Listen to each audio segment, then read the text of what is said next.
Bonjour, what's good, YouTube? Literally back for another video. Just recorded one video, went right into recording another one because I had to come on here and do a story time for y'all. I just thought of a cool story time to do for y'all. As you probably already seen in the title, I'm going to be telling y'all how me and my mom pulled up on a scammer. Put up on a scammer. Okay. So let's get into the tea, sis. All right. So this is how it went down. Let me give y'all. Do I need some backstory? Let me just go ahead and get right into the story. So one day, me and my friends are sitting in my room. This is like I was a junior. No, I was a senior in high school. And this was like my last homecoming, and we were just all sitting in my room talking about how we wanted to do it big for homecoming, blah, blah, blah, blah. And so we get this Facebook message from this girl that was like a year older than, and she said that she was trying to look for somebody who had it. This is before like scamming was a thing. This is before people were messaging you like, make $500 with $50, you got a Chase account. This is before this had even started. Like, this is like the first I had seen of it. Like, this was like way before like scamming became like a big thing. Or it wasn't way before. It was kind of like when it first started. Like when scamming first had started being like a thing. I mean, I'm pretty sure there's always been credit card scammers for like a minute, but like when young people started doing it. So, the girl was like, oh, she messaged my friend. She was like, do you have a Facebook account? I mean, do you have a Chase account? And my friend's like, yeah. She's like, okay, do you want to make $40 real quick? Like, I just need to cash this check. Like, somebody getting a check, but I don't have an account or something. She was saying the way she explained it. But this is around the time when Chase starts, when you can like deposit checks into the ATM, and it'll give you like half of it until they clear the other half. So she obviously knew that. So she was like, oh, like, I need to get this clear. I don't have no bank. I need it now. Yada, yada, yada. So my friend was like, oh, I was going to do it, but my Chase account is connected to my mom's account or something like that. And I had an independent account, I believe. So I was like, you know, I'll do it. So we went to go meet up the girl. We all get in my car and we go meet the girl, because me and my friends, we already was kind of like hip that it might be. Let me get some tea. My mouth getting dry. Talking too fast. So me and my friends already kind of peeped that this might be like a little setup situation, or some fraud stuff might be going down. So what we did was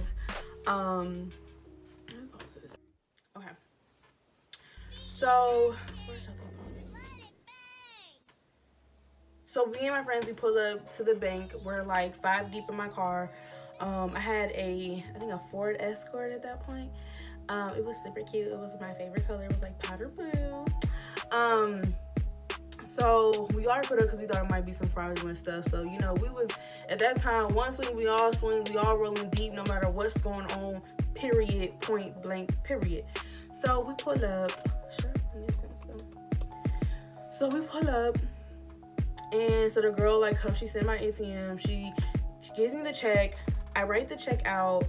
I think I had to sign the check because I was gonna deposit it. I had to sign the check. She said that she was babysitting for someone, and they gave her this blank check because they knew she didn't have an account or something. Like, the way she was sounding, it sounded like a little weird, but also kind of could have been true. So I signed the check. I put it into the ATM. It gave me half of it, and it said she can get the other half once the check had cleared. So me being kind of like smart, we're gonna need this for later, I printed the check. So you could print the checks, you can get an image of the checks printed on the receipt. So something told me I should probably do that. which I did. So I gave her the money. I don't even think she gave me any money. I gave her the money. She was like, tomorrow when I get the rest, I'll give you your $40 or $50, however much she was gonna give us. So I'm like, okay, cool. That sounds, reasonable, because what if I take $40 from you and then I don't come back and give you your money tomorrow? So I'm thinking, I'm more so looking out if I was gonna be the fraud person, even though the whole time she was the fraud. So I'm like, okay, I'll see you tomorrow. We got each other's numbers. We'll have to bang.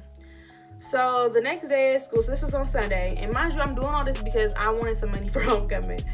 So the next day, I get up, and I think that's when I realized that the check didn't clear.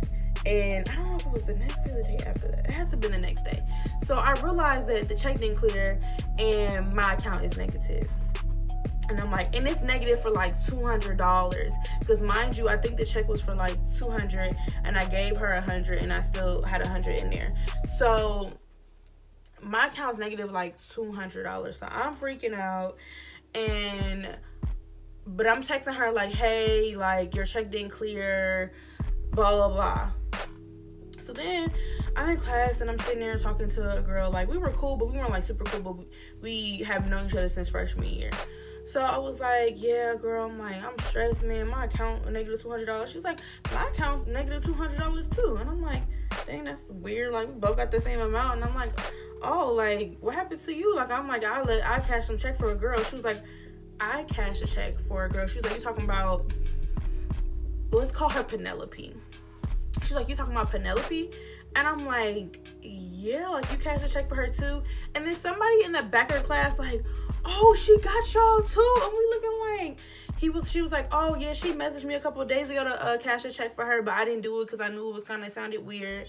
So then me and her started talking, and our story sounded exactly the same. She been trying to get her money for days. So that's when I started texting Penelope like, girl, I ain't the one, not the one, not the two. You are not about to scam me out my money. Like, you're gonna give me my money back, like, one way or another. So I'm telling her, so I'm texting her what's going on. So I'm like, we gotta do something about this. Like, we gotta go to police. We gotta figure this out. So she told me that we have gym class with her brother. And we also said we had a detective in our school. So we said we was gonna go down and talk to, I forgot his name, because he was fine too. We had a detective. He had his own office at the school. Why we had that, I don't know. It wasn't even like a bad school. A lot of stuff was happening, but it was in the suburbs, so I wouldn't consider it a bad school. So me and her like kind of talking, because I think we had some more classes together, so we were talking about it again. And then I went to my next class and I started talking about it to someone else. And they like, oh, she got you. Penelope got you. Penelope got you. Every class I went in and told somebody about the situation, it was at least 2 people who either she had got them or she had approached them about the same situation. And they were like, oh, she got my friend too, blah, blah. So she has hit everybody in our suburb. And a lot of people I felt for her, because she was kind of like the girl next door for a long time. I know like she had got into some drugs, because like our area, for some reason, them suburb kids was really into doing like some sugar boogers and, shooting up and all types of wild, crazy stuff. They was really into that stuff. And it just was crazy to me, because it's like, what the are y'all doing? Most of y'all live in like big ass houses and stuff. Like, y'all out here wilding. But I mean, people turn to drugs for several reasons and all types of things. But anywho, so then it's time for gym. So I go to gym, and the girl told me that her brother was in there. So I'm like, point her brother out. I approached him. I said, your sister owe me some money, and you need to tell me where she at, where I can find her, or I'm coming back for you. And you're gonna give me my money one way or another. Like, I literally had this dude like on the, football stand. Like, I had him like on there, like, you're gonna give me my money. So I think he told me where his grandma stayed or something. I don't even remember what that boy had really told me, but I think he told me where his grandma stayed. So after school was over, I drove to her grandma's house. Her grandma actually lived like right by our school. So I pulls over, Grams, where your granddaughter at? Cause I need my money. She didn't answer. So I'm like, dang, okay, what's the next move? Because I have to find this girl today, because mind you, the money that my account is negative. I end up taking that because I think either my mom's account was on my account, or she had put some money in my savings that she was saving for a bill, and I took that money out to cover the negative amount. It was like $200, and that money was for like our mortgage or something. So I'm like, yo, my mom is literally going to kill me. Like, she's going to stuff a hole in my behind. I gotta get this money. So then, so what happened after that? So then I called the girl. I can't remember that girl's name. I called her, the girl I was talking to, like, in my first period class. I was like, hey, like, I got to her grandma's house. She not there, you know, anywhere else she might be, yada, yada, yada. She was like, oh, I know where her mom stay at. So we both meet up at her mom's house. So we get to her mom's house. This was like a scene out of a movie, y'all. We pull up. Literally, their front window, like where the living room and stuff, all boarded up. The windows next to their door, all boarded up. It was like three cars in their garage. All of those cars' windows had been bust out, y'all. So I already knew, like, there's something going on here. So I still walk up to the door because, baby, I'm not scared of y'all. I'm scared of my mama, what she gonna do to me if I don't get this buddy. So I'm knocking on the door. I'm like, do y'all know where y'all daughter, Penelope, whatever is at? Obviously, that's not her real name. Do y'all know where she's at? Because she's owed me money, blah, blah, blah. And it was like, I'm sorry. She has done a lot. She has done this to a lot of people. We cannot help you. We don't have any money to help you. Literally, you see our house. This is because of her. People have came to our house and bust out our windows. And I really kind of felt bad, but I was like, you should have raised her right. Like, you should have did a better job, because she out here scamming people. Like, go find your daughter and bring her home and get her together. Like, what y'all doing? So I'm like, whatever. After I got done telling them about themselves, because I literally told them about their parenting skills. I'm like, you need to get it together. Y'all need to get on these streets and find your daughter, because she out here wilding. She's on drugs. Get her. So we left. And then what happened to that? So then I think all my friends were with me. So we ended up starting to drive everybody home, because I'm like, okay, the day is over. This is obviously not gonna go down. So I don't want to say this is all like in the same day, I'm pretty sure. So I'm driving, about to go home, and I look over. I think she was on my left side. I look over and I see her. She's in the car with somebody. And I really wish, that this is one thing I regret out of the situation, that I didn't do what I'm about to tell you that I did. I wish I would have stayed calm and just followed her, but I didn't. Because as soon as I seen her, I got excited and I got mad all at once, because I wasn't expecting. I've been looking for her all day, and of course I expected her to find her, but I didn't really expect her to find her like that. So I look over to my left and I get the beating and honking. I'm like, you gonna give me my mother effing money, hoe? Like, I was just screaming and hollering and knocking, almost bust my own window, how I was beating on that window. And she looked at me, she was like, and she skirted off and went into traffic. So then I did the same. So I pulled off. And so, mind you, we was like at a stoplight. Either you can go left, straight, or right. And I think I was into the go straight lane, and I ended up having to swerve over and go left. No, I was trying to go right. I didn't have to swerve over to go left. I don't know how I made that work, but I made it work. So then we get on the highway. For all my Illinois people, all my people who live in the we're getting on 55 by the mall. So we're driving down there. We're driving down. I'm following her the whole time. I'm on her. I'm swerving through traffic. She's trying to lose me. I'm like, baby, you're not gonna lose me today. I'm gonna find you. So I'm swerving. And finally we get up to the next exit, which is mind you, on this exit, you have to pull out to your right. And you can go left this way, right this way, or keep going straight into like the other highway or something like that.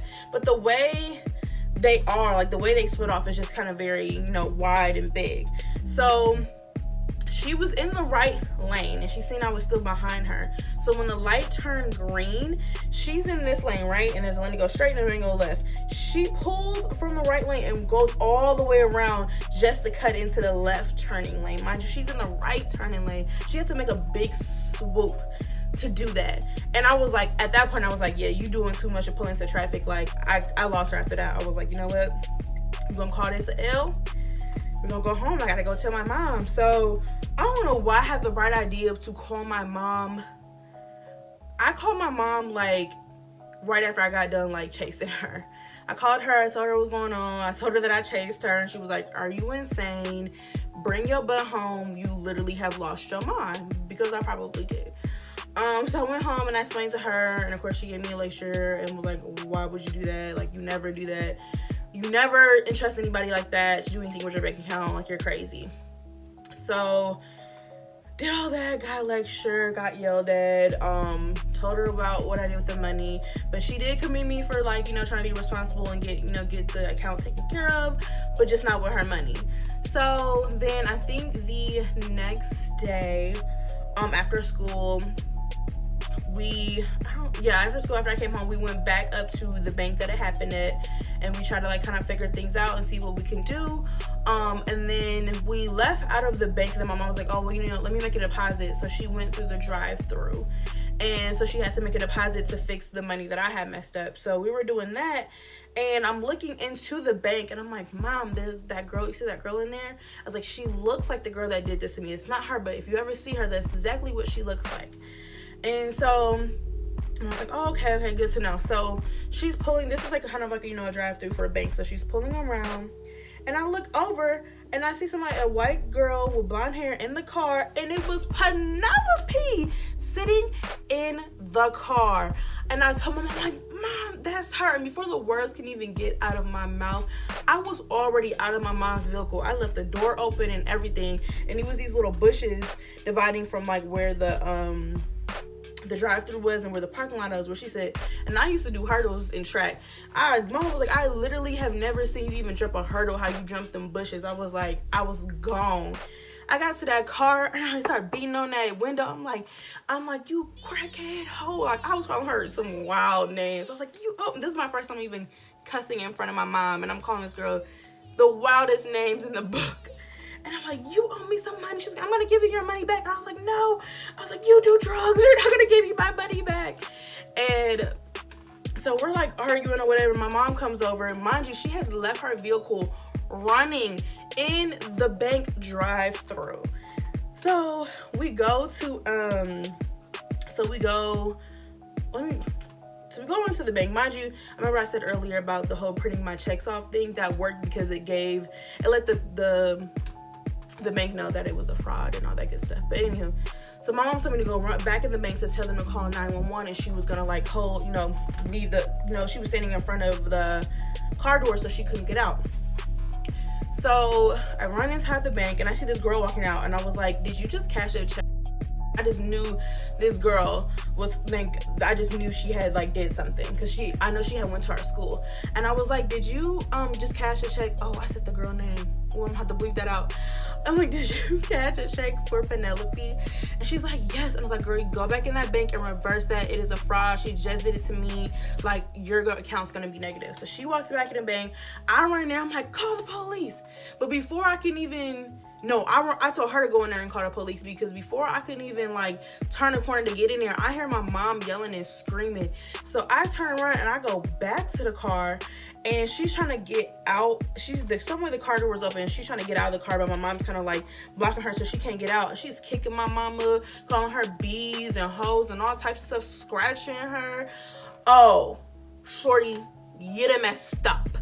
So I pushed my mom out the way, and I got in the car and got on top of her, and I was just like, I just lost it for like a complete second, because just imagine seeing your mom like in distress. Like, my mind was just like, like I lost it. Like, I really blacked out and just went. I don't even know how I was able to just get in the car just on top of her and just went crazy. And my mom like kind of had to pull me, and like she shook me like, Karen, that's not what we're trying to do. We're just trying to hold her down till the police come. Like, get it together. And I'm like, and as she's shaking me, I see her slithering out the car trying to get out, and she has this long, pretty blonde hair. And I see her like trying to run away. I must have went like this and grabbed her hair and wrapped around my arm like, girl, sit down. You're not going nowhere. Then, in the midst of all that, we rumbling and tumbling or whatever. But this is how I knew my mom was like OG. Like, I knew my mom was, that's my OG. She told me her stories and stuff back in the day. But this is how I knew my mom was just like a ride or die. Like, I knew my mom was about that action. Just the way she pulled up and was helping me. But this is how I really knew. So this lady come out the bank drive-thru or whatever, because everybody was held up because my mom's car was in the way. And she was like, I know Penelope. Like, what are you doing to her? I know her. She's a good girl. She's not doing anything you said she did. And she's like, you need to get off of her, blah, blah, blah. And my mom was like, you better get back or you gonna be next. Come on, Mom. Tell that lady. And she was a black lady, so Mom was like, she's like, if you don't back up, you're gonna be next. Tell her, Mom. So then, after all that scuffling and stuff, the police finally come. And they're like, what's going on? Like, blah, blah. I'm like, we trying to do a citizen's arrest. Like, I'm like, she scanned this money in for her and all this stuff. So they get it. I don't even think they, like, put us in handcuffs. They, like, kind of just, like, I don't know what kind of position we were in when the police got there. I don't know if we were, like, still scuffling or what. But they grabbed her automatically. Like, I'm really surprised, and I thank the Lord that they just didn't see 2 black women on a white girl, because apparently the next day I found out that's what all the police calls said, 2 black women beating up a white girl. You can see what type of town we lived in. And so I'm really surprised that they didn't come and just automatically just put us in handcuffs. But they must have had some reports and knew, like, what the situation was. But I'm like, she stole money from us, and da-da-da-da. And, like, soon as, like, I think her bag, what really did was, like, when she was trying to run, she was trying to run for one, and then her purse fell over. And in her purse, there was, like, coke and these other drugs and some checks she stole some checks that weren't even hers. Like, several checks that weren't hers, like a book of checks. So when they seen that, they automatically was like, oh, yeah, you're going to jail. Come on, girl. So then a lady put us to the side and was like taking our information, and we told her what was going on. And she was like, they're like, how did she get these scratches and stuff? I'm like, she had that before she got here. I don't know what that was. It didn't have nothing to do with us. And then she said that, so then she was like, off the record though, this is the lady cop. She was like, off the record, if she was doing any of that to my mom, I would have been doing the same thing. She's like, but that's off the record though, but I already did the same thing. She's like, next time you cannot make citizens arrests like that. You cannot keep, but I thought, like, you can't, if you're making a citizens arrest, you can keep people until the police come. But she was like, you can't do that. You can't keep people against their will until police come. So, but she's like, she's like, we have to wait to see she's gonna press charges. Down the line, she didn't end up pressing charges, thank God, because my mom could have, like, lost her job and it could have been a whole thing. But so the next day I get to school, and by then, I don't know, like, that night, next morning, like, everybody had knew what happened. I don't know how, but word spread so fast. Like, my Facebook was blowing up. Like, people were like saying, you're my hero, thank you for doing that, like, she's gonna finally go to jail. Like, people were just flooding my timeline with just, like, congratulations and just crazy stuff. Like, people were gonna make shirts with my face on it and her face on. Like, people were just going crazy. It was the craziest thing. And the detective that we had talked to at school, he pulled me in his office and he was like, Karen, I got something to show you. And he was like, he pulled up her mugshot, and her nose was like over here, her lips like this, she has cuts and stuff. And he was like, did you do this? I said, I did not do any of that. She had that before she got here, detective. I didn't know such of a thing. She had that before she got here. Stick it to my story. And he was like, And then, because he already knew, like, yeah. And then he was like, well, let me read you these police reports. He was like, 2 black women beating up a white woman. 2 black women beating up on a white girl. 2 black girls beating up on a white woman. I'm like, dang, like, and then nobody was really beating up on her. On that little thing that did happen, like, in the car with me and her, like, I feel like no one even really saw that. And then when we were just kind of holding her down, so, like, people were just wilding out. But yeah, so that was that.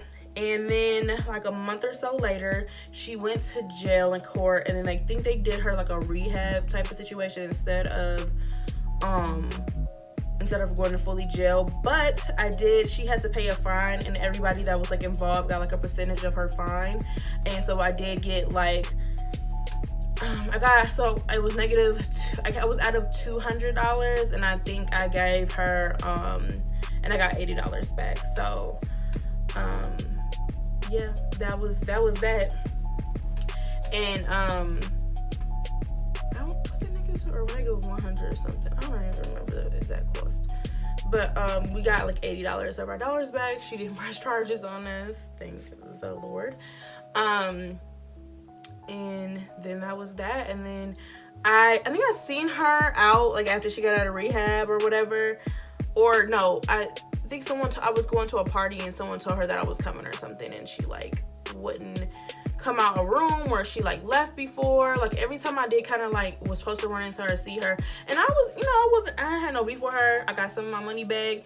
You did your time, you got yourself together, you got cleaned up. I don't got no beef with you, and I like really, if she ever sees it, I really want her to know that I have no beef with you whatsoever. And it looks like now that she's gotten her life together, and I hope that drugs are behind her. And that's that. And that's the time that me and my mama put up on a scammer. Put up on a scammer. Put up on a scammer. Put up on a scammer. Put up on a scammer. And yes, make sure you guys like, comment, and subscribe on this video. Let me know if you guys want to see more story times from my crazy life I have lived. I got tons and tons of more stories to tell. So if you guys like these, make sure you put that down below in the comments. Make sure you subscribe, give me a thumbs up, and also hit that little notification bell so you guys know when I'm posting the next time. As always, even though this is probably kind of a negative and I was not trying to promote negativity or violence in any type of way, shape, or form on this video, and I really need y'all to know that that is my past and my old life. I am not about that life anymore. So I'm not trying to promote that whatsoever. As always, I always promote positivity and love. Make sure y'all stay beautiful out there, and I'm out of here. Bye.